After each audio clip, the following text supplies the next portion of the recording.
Outburst, a Todd Mills mystery, Book 4. Author, R.D. Zimmerman. Publisher, Scribble Pub, Minneapolis, Minnesota, 1998. Narrator, Eric Ost. Chapter 25. So what was so wrong about all this? All the way back to the suburban station of WLAK, Todd couldn't shake it. Not just the sense that something was off, but that it was flat out wrong. Nor could he ignore those thoughts even when Nan berated him as soon as he walked into the bunker-like satellite dish enshrined building where she demanded to know what the hell he'd been doing. Hadn't he heard her? Hadn't he realized how hot this whole thing was? And why the hell had he ignored her? I mean, what were you doing cutting off early like that? The producer had screamed. We're talking about a goddamn drag queen gunning down a cop, for Christ's sake. These are some hot buttons, and that's what you're paid to do. Hit those buttons as hard as you can. His voice, even and deep and hotly restrained, all Todd could say was, I'm working on something. Yeah, so are the rest of us, and it's called news. Big news. She shook her head. You realize you blew it, don't you, Todd? You could have scooped this whole thing. Been the first to tell the whole world that this guy is a drag queen. But now you're going to be last. I mean, I'm sure all the other stations are going to feature that on their 10 o'clocks. I bet you dollars to donuts even that fool Cindy Wilson at Channel 7 is going to beat your ass on this one.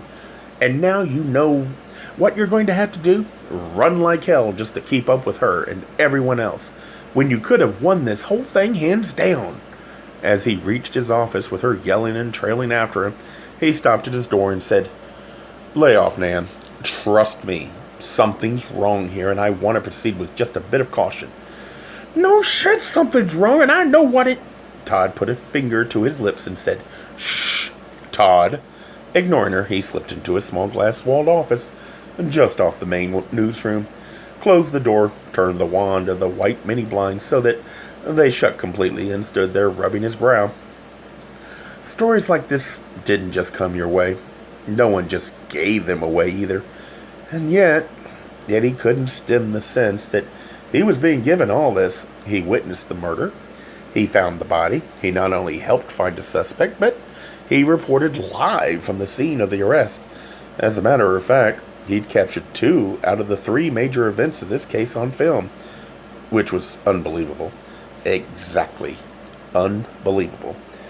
And no, it didn't just happen like this.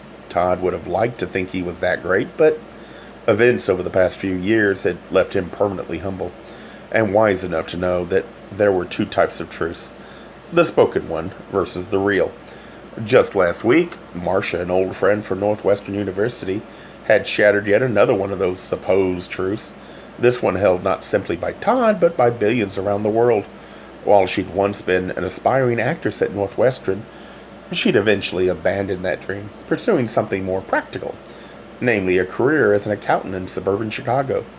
An instructor of hers from the drama program had finally made it, however, going on to become not a superstar, but certainly a major star in his own right.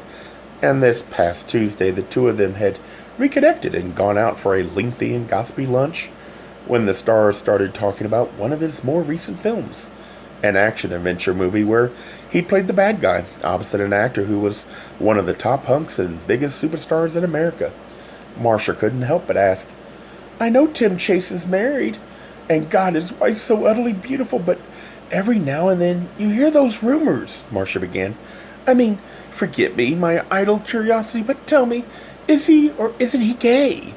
The star looked up from his poached chicken sandwich, shrugged, and said, I spent something like 2 months on a set with Tim, and you wouldn't believe what a wonderful person he is. Smart, kind, caring.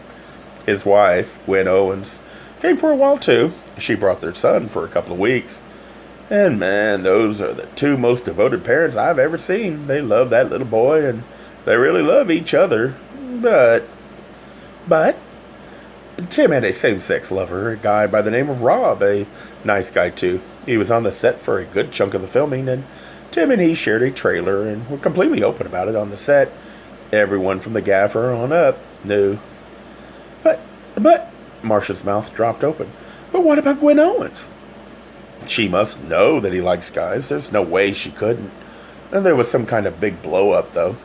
She came down. Tim and Rob had a huge fight, and then Rob left. I think it went like that anyway. Yeah, but, just last week there was a big article in the National Enquirer.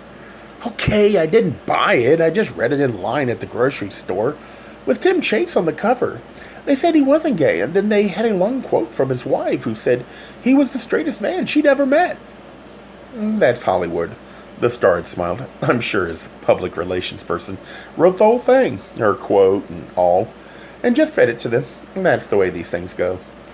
That afternoon, Marcia had called Todd, giggling and saying, "Oh, Todd, I got something real hot here." When Todd had first heard the story, he'd been titillated, as every person, gay and straight, male and female, in the world would be. But nowadays, later, Todd was pissed. No, his anger had nothing to do with a judgmental belief that since he was out, the entire world should be. Rather, now that Todd was out, he saw the crime of the closet all the more. A crime he himself had committed until recently by broadcasting an image of someone he was not. No, Tim, the megastar, was not nice. He was not caring, nor was he smart. In fact, he was anything but, for he was perpetuating a lie. And that lie wasn't simply that you couldn't be gay and make it in the movies, nor that middle America didn't want its movie stars anything less than perfect, nor even as simple as being gay meant you couldn't be a good parent. Rather, via the silver screen, it telegraphed to both straight and queer people this larger-than-life hateful message. You won't be loved if people find out you're gay. This territory was all too familiar and horrible. Todd remembered, for God's sake, he'd wanted to die, too, the night Michael was killed and Todd was hauled in for questioning. As if it weren't bad enough that his lover was dead in the following days, Todd became instant fodder for a media roast, with the world jumping to the conclusion that Todd Mills was guilty of murder simply because he was gay. So was that what was happening here? Was Todd's reporting about to unleash upon Christopher Kinney exactly what had been unleashed upon Todd? And could he morally do that to another person? More horribly, would the media rush to portray Kinney as a killer simply because of his gender expression? Simply because he was so very queer? Absolutely. And the fire and brimstone they were sure to bring down upon a drag queen accused of murdering a cop would be crushing. Of that, Todd had no doubt. So how was Todd supposed to do this? Yes, he had a job to do. Yes, this was a most shocking case. And yes, Todd was right at the epicenter, but as a gay person in the media, he had definite, distinct responsibilities. So how could he push this further? How could he add another dimension to this story without exploiting the sizzling gossip of a transgendered person's life, not to mention the fears and stereotypes of straight America as well? And just what obligation did he have to Christopher Kinney, if any? Not thinking if he should or shouldn't, only knowing that someone had to do something. Todd picked up the telephone and dialed her office number. Fortunately, she picked up right away. She answered, "Janice Gray." "It's me," said Todd. "You're working late?" "Oh, hi," she replied with a yawn. "Would you believe I'm just revving up for a late night? I'm going to be here for hours." "You sure don't sound like it. Say, I don't suppose you were watching TV this evening?" "Sorry. Were you on? Did I miss something?" "Kind of." He hesitated. Who else could he turn to? Then said, "Janice, I need some advice on transgendered people." What's that?" she said, sounding suddenly awake. "You got a question about trannies?" Gay Mysteries audiobooks. I think it is easy to hate a label, but a face humanizes the word. So this effort is twofold: to offer comfort to those like myself that your world didn't end because you don't fit into the view of acceptable society on both sides, and in hopes of helping those with family that are LGBTQ, that it doesn't mean we are aliens from the child they once knew. Reassure them so they can maybe be supportive at the same time, being true to their values.